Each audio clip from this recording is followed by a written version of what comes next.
On today's episode, the combustion Cybertruck explained, the Model Y Juniper gets real, Tesla sales tanked in 2024, and Elon supports your right to repair. Okay, so Tesla has been in the news a lot lately, and it's not been good. You've heard about this one. Your uncle, your neighbor, and your doctor have all heard about it, and I know everyone has an opinion, but that's not what we are here for today. This is about figuring out what exactly happened when the now infamous Cybertruck exploded on the doorstep of a Trump brand hotel. And unfortunately, as has become too common these days, this news broke with a flurry of misleading or just straight up incorrect media headlines that made the story confusing right from the start. And this particularly cringe headline from the Associated Press. The point is, we could go on and on. The accompanied images and videos don't help much, showing a Cybertruck ablaze or even broadcasting security camera video of the truck exploding. Now, imagine if that was all you were exposed to. It would seem like a pretty straightforward story, right? A self-combusting Cybertruck at fault, obviously, probably the battery. I always knew those things were fire hazards. So, the first things first. No, the Cybertruck didn't explode on its own. Although the Cybertruck itself did end up playing a major role in the outcome of the explosion, just not the one that the media was initially trying to push. If anyone stuck around to see the follow-up coverage, it was eventually reported that this whole incident was actually the work of a detonation inside the Cybertruck triggered by a person who didn't even own said truck. They just rented it from Turo. And the individual in question is also said to have fatally shot himself shortly before the detonation occurred. Now, if you're involved in Tesla community circles or get your news from X, then you probably knew what actually happened from the start, but that's not true for your average person. They're still going on the information that was presented earlier. And to their credit, some news outlets fixed their headlines after the fact, but most just didn't bother and didn't follow up, which is a big problem. So, we're here to tell you the facts, but just note that we'll leave aside all speculation on the motives and details on the persons involved. That's a job for the comment section. Turns out the Cybertruck exploded because it was full of explosives, specifically firework-style mortars, camping fuel, and gasoline tanks, which were concealed inside the truck cabin and bed, all of which are believed to have been detonated by the person sitting inside. Let's start with the first public reaction from Elon, which according to PR experts was a masterclass in how to handle such events. Elon said, "The whole Tesla senior team is investigating this matter right now. We'll post more information as soon as we learn anything. We've never seen anything like this." In an hour and a half, Elon jumped on X again to give another update, saying, "We have now confirmed that the explosion was caused by very large fireworks and/or a bomb carried in the bed of the rented Cybertruck and is unrelated to the vehicle itself. All vehicle telemetry was positive at the time of the explosion." As for the explosion, the Cybertruck turned out to be a poor choice if the bomber was aiming to cause damage and destruction. Elon said, "The evil knuckleheads picked the wrong vehicle for a terrorist attack. Cybertruck actually contained the explosion and directed the blast upwards. Not even the glass doors of the lobby were broken." He even went as far as to say the battery pack never even caught fire and the tires are still inflated. Once we get this Cybertruck back to Tesla, we'll buff out the scratches and get it back on the road. So you're saying a bomb went off, truck was ablaze, and the very large lithium-ion battery didn't even catch fire? That doesn't quite line up with the many people out there trying to tell you that just bumping into an EV will cause it to explode. Law enforcement officials also confirmed the limited damage, saying the fact that this was a Cybertruck really limited the damage that occurred. It had most of the blast go up through the truck and out. The front glass doors at the Trump Hotel were not even broken by the blast, which they were directly in front of.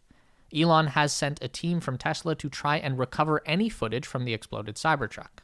Regarding the misleading news headlines, Elon has apparently considered suing the outlets that framed the story harmfully towards Tesla, saying maybe it's time to do so. Also, 1,767 Tesla shareholders, representing more than 5 million shares, wrote a letter asking Tesla's board of directors to consider legal action against news outlets that report inaccurately on Tesla. Meanwhile, a lot of people around are instead hailing all this as an advertisement for the Cybertruck and how tough it really is. The thickness of the Cybertruck steel exterior, which at 1.8 millimeters on the door and 1.4 millimeters everywhere else, is roughly twice as thick as the exterior of an average car or truck, And in addition to that, stainless steel is significantly more heat resistant than your typical aluminum body panel. So while we are sure that Tesla's design team was thinking mostly about protecting the truck from external forces when they build it so strong, turns out that it can work both ways. Is Juniper inbound for Europe? People thinking of getting a Model Y in several European countries have been a bit confused lately, and it's hard to blame them. The wait for a new Tesla has suddenly jumped back to 6 months. It's like 2021 all over again, but we know what's up. What they are seeing is certain Model Y trims show delivery estimates into May and June 2025, something very similar to what happened when the Model 3 refresh came last year. So that's the strongest indication we've seen from Tesla themselves that something new is coming soon. Meanwhile, we have new Model Y Juniper spy shots for you. Here's a new video taken in San Jose, California. This is not an endorsement of sticking your phone out through the sunroof of your car to film while driving at the same time. Just putting that out there. There is also some really good new images from Spain, which exposes details like the rear camera being moved upwards. The seats seem to be the same as the Model 3. We're not sure of the dashboard design yet since it's all covered up. Our friend Dominic is sticking to his renderings for now based on these spy shots, and that's what we'll be expecting as well. Oh, and something weird is going on with these camo-covered Model 3s. The wildest speculation right now is that what if, a big what if, Tesla is also making some changes to the already refreshed Model 3 Highland. For example, by incorporating the new Cyber light bar headlights, rear lights, or something else. We know Tesla iterates their products a lot more than traditional automakers, so it doesn't seem that far-fetched. Anyway, we expect Juniper to be unveiled any day now, likely with large reviewers dropping some videos as well by getting early access, though we have still not been added to that list. The numbers are in, and the year 2024 officially saw a total of 1,789,226 new Teslas hit the streets worldwide. That means Tesla didn't quite hit the Q4 goal it was pushing for with all kinds of year-end incentives and ended up delivering a still very impressive 495,570 vehicles in the quarter, which is a new record for the company. This, however, means that overall deliveries for the year dropped slightly behind 2023 numbers, leaving Tesla's sales at an annual decrease of 19,355 vehicles, or by 1.07%. Many voices in the financial world are already calling this a disaster for the company, and admittedly, it is a pretty big shift away from long-standing projections that Tesla production would grow by 50% year over year until at least the 2030s. So, yeah, 2024 was an odd year for all kinds of reasons. We will agree with that, but we also don't think that all is lost. There's still a massive opportunity if Tesla can manage to execute its new vehicles that are inbound in the first half of 2025. If the company follows through on delivering some exciting new models at compelling price points, then we should see a proper bounce back in 2025. Tesla's Q4 2024 earnings call will take place on January 29th, 2025, and we'll be reporting back from there, also with new guidance from Tesla on what the expectations are for 2025. Speaking of a year in review, we also just wanted to quickly say thank you to all of you for helping us reach 500,000 subscribers here on the channel. We really appreciate your continued support. Next stop, 1 million. Tesla now sells more car parts directly online, supporting the owner's right to repair. Since November 2024, Tesla has quietly introduced a new direct-to-consumer parts sales program, launching it with only a few items: windshield wipers, air filters, license plate brackets, and 16-volt low-voltage batteries. Tesla's electronic parts catalog now allows users to order individual parts or complete assemblies for various vehicle parts. No Tesla service visit or service scheduling is needed anymore. You can now order certain, likely expanded selection of parts using your Tesla account.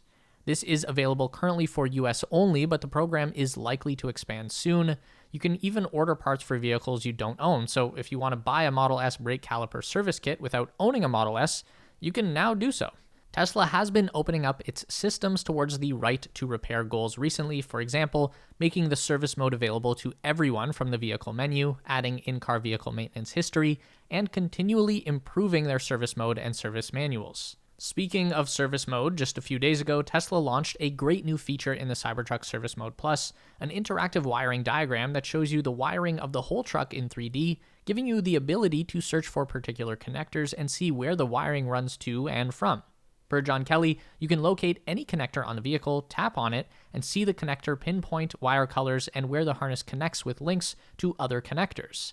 This is very helpful for anyone trying to diagnose a circuit wiring issue.